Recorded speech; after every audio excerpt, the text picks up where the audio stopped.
Brother, ngayon kami po ay lilipat na po sa aming bagong tirahan. Bagamat po ay kasi kasi 'di ba nanay po na yung asawa ko is nasa kabila. Ngayon doon po kami lumipat sa kabilang bahay para mas malapit po doon sa kanila.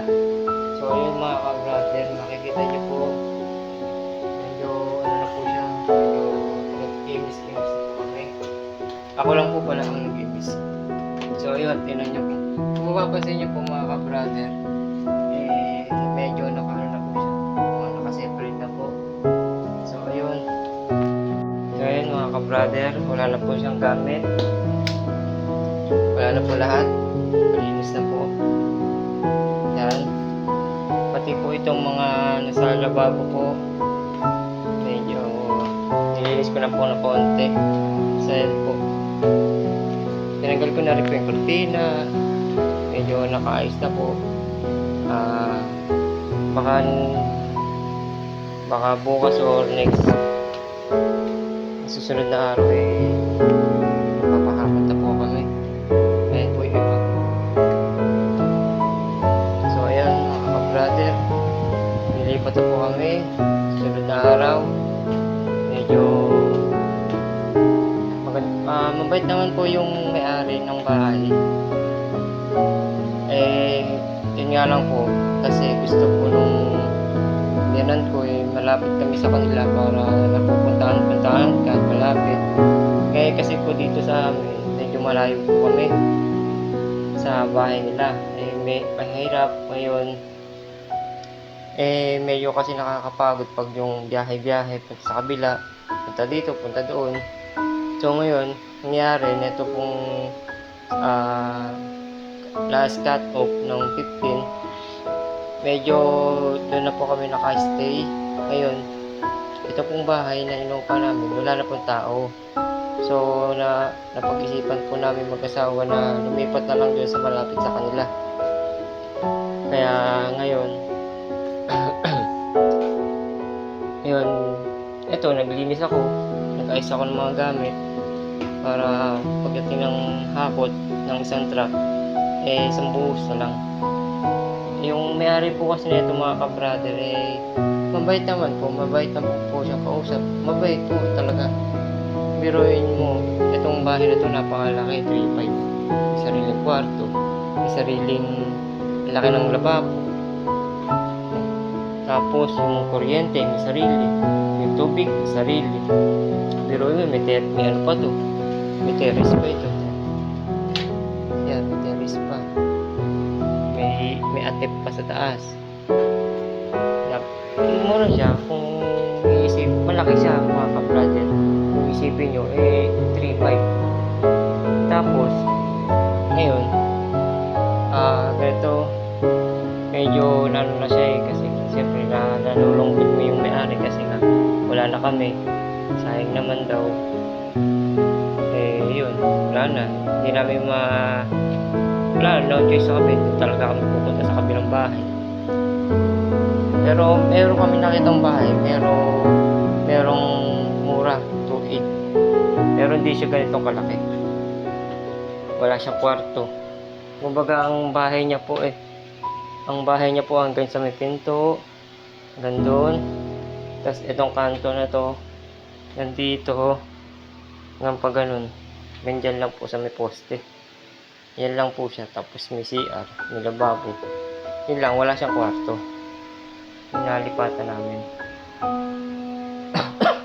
Tapos ito mga ka-brother, itong ginawa kong outlet socket sa ano ba?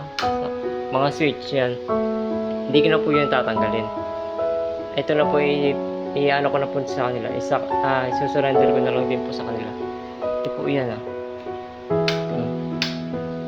Ayun po yung binidyo ko na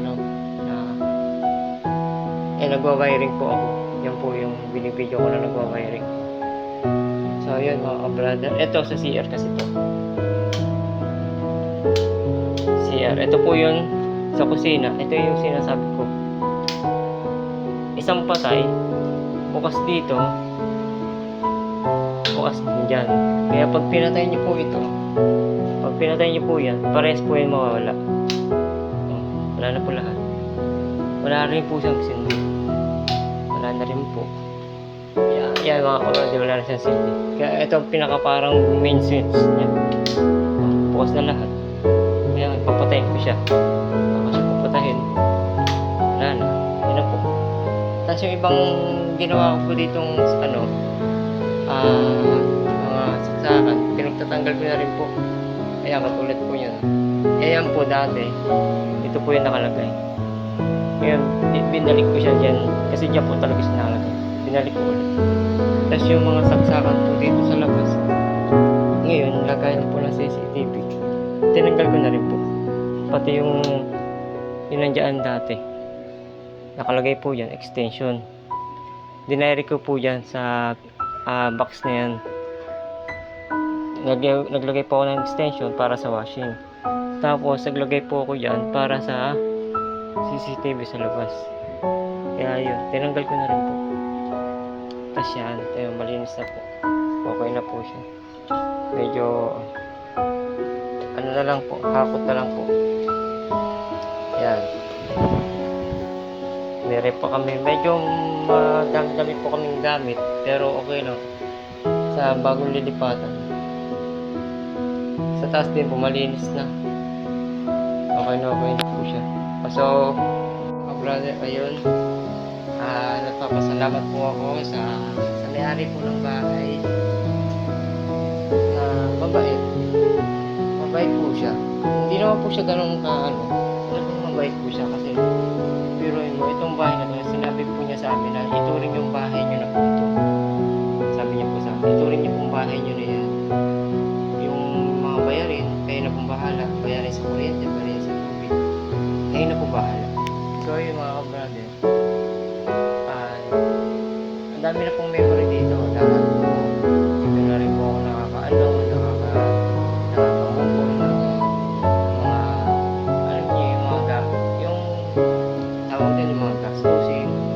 Malaki man siya, pero nakakaaw kahit konti.